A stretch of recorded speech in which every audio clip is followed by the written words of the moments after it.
मेरी वीडियो शुरू करने से पहले एक खरी-खरी सुनाना चाहती हूँ। हमारे गाँव में एक बड़ी ही प्रसिद्ध और पुरानी कहावत है, जस करनी तक भोग न दाता, नर्क जाए तब क्यों पछताता। जी हाँ, आप जैसे कर्म करते हैं, कर्मा बिच की तरह आपको डस लेता है।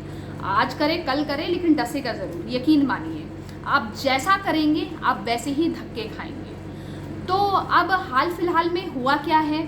हाल फिलहाल में हुआ ये है कि बाबा का ढाबा, जी हाँ, ये एक ऐसा नाम है सोशल मीडिया में जो मुझे नहीं लगता कि किसी परिचय का मोहताज है। गौरव वासन जो यूट्यूबर थे, उन्होंने इस व्यक्ति को, बाबा जी को बहुत ही ज़्यादा फेमस कर दिया था। गौरव बेचारे यूट्यूबर में कंटेंट की तलाश में इधर उधर भटक रहे थे। मालवीय नगर में बाबा का ढाबा मिल गया और वहाँ पे बाबा ने अपनी दुख भरी कहानी बताई कि उनके 2 बच्चे हैं, 2 बेटी हैं। बाबा की हालत बड़ी फटेहाल थी, कोरोना वायरस में कोई कमाई हो नहीं रही थी।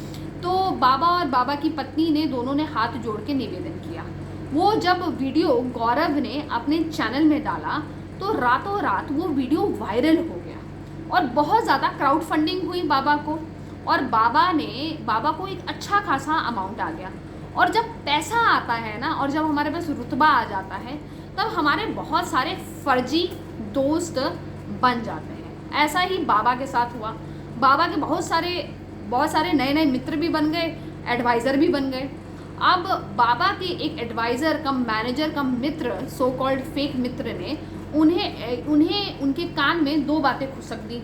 पहली बात क्या खुसकी कि भैया, ये जो गौरव वासन है ये चोर है और आपके नाम पे पैसा ले रहा है और चोरी कर रहा है। बाबा ने गौरव वासन के नाम पे, जिसने उनको बनाया, वही कहते हैं ना कि एक राक्षस ने शिव का ही गला काटने की कोशिश की।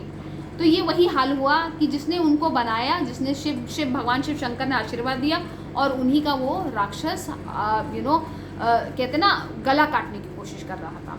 यही सेम चीज़ हो रही थी कि गौरव वासन ने ही वीडियो बना के इस वीडियो को वायरल करवाया था। अब बाबा गौरव वासन को ही गाली दे रहे थे। यहाँ तक की कहानी तो सबको मालूम है। अब उसके बाद क्या हुआ, कहानी में ट्विस्ट आया।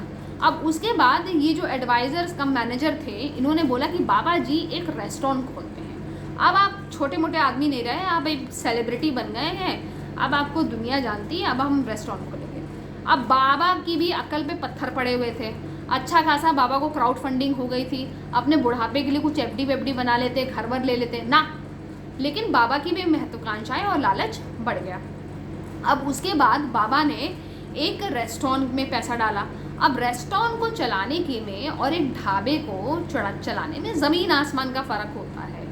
रेस्टोरेंट में करीबन 36 से 50 तरीके की डिशेस होती हैं, उनका अरेंजमेंट करना, उसका एक्सपेंडिचर करना, और वो भी कोरोना काल में तो वैसे भी कोई अपने रेस्टोरेंट में नहीं जा रहा है, खाना नहीं मंगवा रहा है। तो बाबा का रेस्टोरेंट हो गया ठप, ख़त्म। अब लेकिन और इस चक्कर में बाबा ने 2 स्टाफ भी रख, पहले तो बाबा अकेले काम करते थे उनकी पत्नी के साथ। बाबा सब्जी बना दिया करते थे और आंटी पराठे बना दिया करती थी, तो कोई मतलब, और आंटी बर्तन धो दिया करती थी।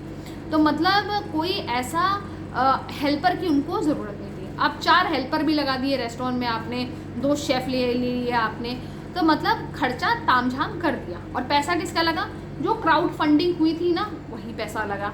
लेकिन वो रेस्टोरेंट हो गया बंद, क्योंकि जिन लोगों ने उनको रेस्टोरेंट खोलने की एडवाइस की थी, ना उनको कोई एक्सपीरियंस था, ना बाबा को कोई एक्सपीरियंस था, तो काम हो गया बंद। उसके बाद क्या हुआ? उसके बाद बाबा फिर से बाबा के ढाबे, वहीं जो छोटी सी टुकड़ी दुकान थी, वहाँ पे पहुँच गए। लेकिन अभी सूत्रों से नई खबर ये आ रही है कि बाबा ने रेस्टोरेंट के नाम पे कुछ उधारी भी ले ली थी अपने सहयोगियों के साथ मिलके। तो बाबा प्रेशर में आ गए थे, और इसी प्रेशर के कारण पता लगा है कि बाबा ने आत्महत्या करने की कोशिश रात को की है। उन्होंने सुसाइड करने की कोशिश की है। अब बाबा ने जो सुसाइड किया है उसमें उनकी हालत बहुत ज़्यादा गंभीर है और उनको एडमिट करा दिया गया है हॉस्पिटल में। और बाबा अब बहुत सीरियस और गंभीर हालत में है। तो इस कहानी से, ये कहानी क्या, ये वास्तविकता है, लेकिन ज़िंदगी भी कहानी ही होती है।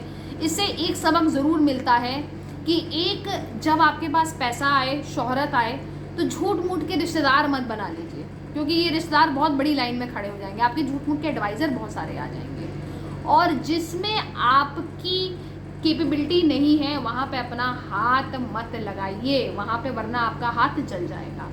ये था अभी तक का ज्ञान। और कैसी लगी आपको वीडियो? मैं आशा करती हूँ कि बाबा जी जल्दी ठीक हो जाएं। और टेक केयर, नमस्कार। आप भी अपना ख्याल रखिए, अपने परिवार का ख्याल रखिए। Thank you so much, bye.